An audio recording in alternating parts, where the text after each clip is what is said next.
नीति वचन अध्याय 4 कुल पद 27।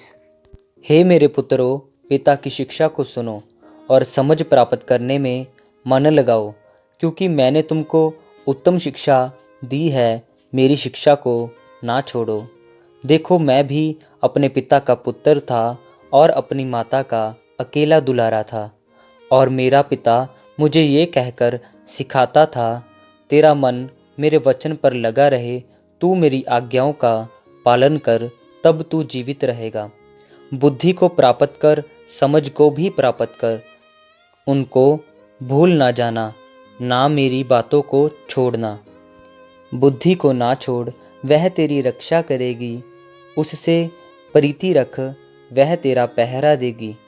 बुद्धि श्रेष्ठ है, इसलिए उसकी प्राप्ति के लिए यत्न कर। जो कुछ तू प्राप्त करे, उसे प्राप्त तो कर, परंतु समझ की प्राप्ति का यत्न घटने न पाए। उसकी बड़ाई कर, वह तुझको बढ़ाएगी। जब तू उससे लिपट जाए, तब वह तेरी महिमा करेगी। वह तेरे सिर पर शोभामय भूषण बांधेगी और तुझे सुंदर मुकुट देगी। हे मेरे पुत्र, मेरी बातों को सुनकर ग्रहण कर, तब तू बहुत वर्ष तक जीवित रहेगा। मैंने तुझे बुद्धि का मार्ग बताया है और सिधाई के पथ पर चलाया है। चलने में तुझे रोक टोक ना होगी, और चाहे तू दौड़े भी तो भी ठोकर ना खाएगा। शिक्षा को पकड़े रह, उसे छोड़ ना दे। उसकी रक्षा कर, क्योंकि वही तेरा जीवन है। दुष्टों की राह में पाँव न रखना और ना बुरे लोगों के मार्ग पर चलना। उसे छोड़ दे, उसके पास से भी ना चल। उसके निकट से मुड़कर आगे बढ़ जा, क्योंकि दुष्ट लोग यदि बुराई ना करे तो उनको नींद नहीं आती, और जब वे किसी को ठोकर ना खिलाए तब तक उन्हें नींद नहीं मिलती। वे तो दुष्टता से कमाई हुई रोटी खाते और उपद्रव के द्वारा पाया हुआ दाख मधु पीते हैं। परंतु धर्मियों की चाल उस चमकती हुई ज्योति के समान है, जिसका प्रकाश दोपहर तक अधिक अधिक बढ़ता जाता है। दुष्टों का मार्ग घोर अंधकारमय है, वे नहीं जानते कि वे किस से ठोकर खाते हैं। हे मेरे पुत्र, मेरे वचन ध्यान धर के सुन और अपना कान मेरी बातों पर लगा। इनको अपनी आँखों की ओट ना होने दे, वरन अपने मन में धारण कर, क्योंकि जिनको वे प्राप्त होती है, वे उनके जीवित रहने का और उनके सारे शरीर के चंगे रहने का कारण होती है। सबसे अधिक अपने मन की रक्षा कर, क्योंकि जीवन का मूल स्रोत वही है। टेढ़ी बात अपने मुंह से मत बोल, और चालबाजी की बातें कहना तुझसे दूर रहे।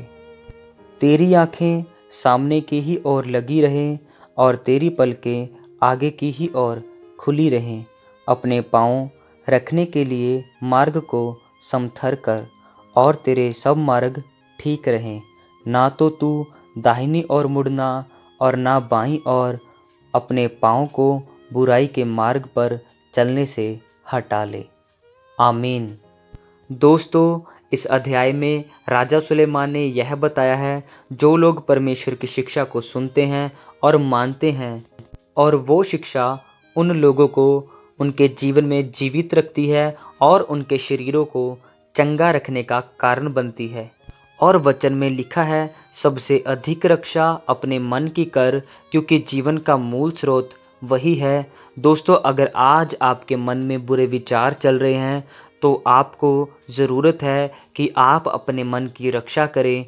आप मांग सकते हैं परमेश्वर से उसकी मदद को, क्योंकि बाइबल बताती है परमेश्वर ने हमें मददगार दिया है, जिसका नाम है पवित्र आत्मा। क्योंकि प्रभु यीशु मसीह ने साफ कहा है, सकरा है वो मार्ग जो स्वर्ग को जाता है। दोस्तों, इस वचन में लिखा है, ना तो दाहिनी ओर मुड़ना ना बाईं ओर मुड़ना। अपने पाँव को बुराई के मार्ग पर चलने से हटा ले। आज के वचनों से हमें 3 बातें सीखने को मिली है। सबसे पहला, हमें अपने मन की रक्षा करनी है। दूसरा, हमें पवित्र आत्मा की मदद की ज़रूरत है। तीसरा, हमें स्वर्ग राज्य की ओर बढ़ना है, ना दाईं ओर मुड़ना है, ना बाईं ओर मुड़ना है। अपने पाँव को बुराई के मार्ग पर चलने से हटाना है। हालेलुया।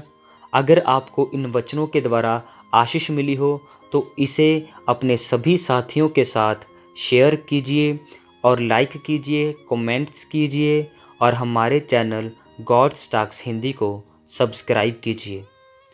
प्रभु आप सभी को आशीष दे।